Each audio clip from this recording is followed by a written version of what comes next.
নমস্কার ভাবি। আরে নয়ন, তুই চলে এসেছিস? হ্যাঁ, ভালোই হয়েছে তুই তাড়াতাড়ি চলে আসছিস। ওইদিকে তো আমার ফ্লাইটেরও দেরি হয়ে যাচ্ছে। চল তাড়াতাড়ি চল। হ্যাঁ ভাইয়া, এরকম কি হতে পারে যে তুমি ডাকবে আর আমি আসবো না? এটা কি কখনো হয়? হ্যাঁ, তা তো আমি জানি। দেখছো লিমা, আমি কতটা ভাগ্যবান যে নয়নের মতো একটা ভাই পেয়েছি। হ্যাঁ, ভাগ্যবান তো আমিও। হ্যাঁ, আমরা কিন্তু ততটাও ভাগ্যবান না যে দেরি করে এয়ারপোর্টে যাব আর ফ্লাইটটা মিস করব। আচ্ছা ঠিক আছে, তুমি ভালো মতো যাও আর আমি ঠিক মতোই থাকবো। আমার টেনশন না, তোমাকে করতে হবে না, তুমি একদম নিশ্চিন্তে যাও। আরে আমি টেনশন করব মানে? আরে আমার তো নয়ন আছে, তাই না? নয়ন, দেখ, আমাদের তুই যেভাবে সেবা যত্ন করছিস না, আমি বাইরে যাওয়ার পরে কিন্তু তুই ঠিক তোর ভাবিকে সেবা যত্ন করবি। তোর ভাবি যখন ফোন দিবে তুই কিন্তু সাথে সাথে চলে আসবি। হ্যাঁ হ্যাঁ ভাইয়া, এটা আবার তোমাকে বলতে হয়? এটা তো আমার দায়িত্ব, তাই না?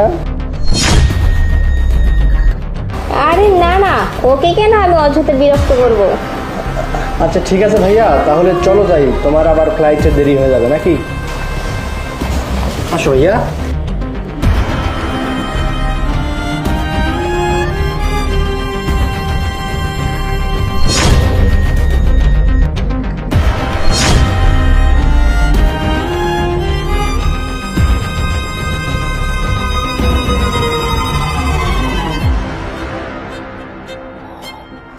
আচ্ছা, আমি এটা বুঝতেছি না, ভাইয়ার মতো একটা লোক তোমার মতো একটা সুন্দরী মেয়েকে কি করে পেলো?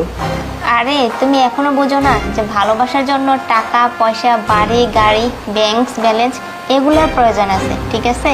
আর ভালোবাসা? ভালোবাসাটা যার সাথেই করা যায়। তাই? তুমি খুব চালাক, বুঝছো? আমি তো চালাক শুধু তোমার জন্য।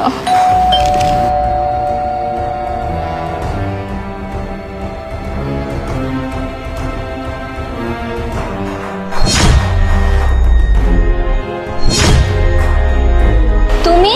হ্যাঁ আমি। কেন, তুমি কি অন্য কারো অপেক্ষা করতেছো নাকি? না না, তুমি এসব কি বলতেছো? আর তোমার তো আরো 2 দিন পরে আসার কথা ছিল, তাই না? হ্যাঁ, আমার 2টা মিটিং ছিল। একটা মিটিং শেষ করছি আর একটা মিটিং আগেই ক্যান্সেল হয়ে গেছে, তাই একদিন আগে চলে আসছি। আর তুমি যে চলে আসছো, তুমি নয়নকে একবার ফোন দিলা না? ও তো তোমাকে নিয়ে আসতে যেত। তুমি কি করে জানলে যে আমি নয়নকে বলি নাই আনতে যাওয়ার কথা? না, ওই আসলে যে আমাদের বিল্ডিং এ আমিরুল আছে না, ওর সাথে দেখা হয়ে গেছিল, তাই ওর সাথে চলে আসছি।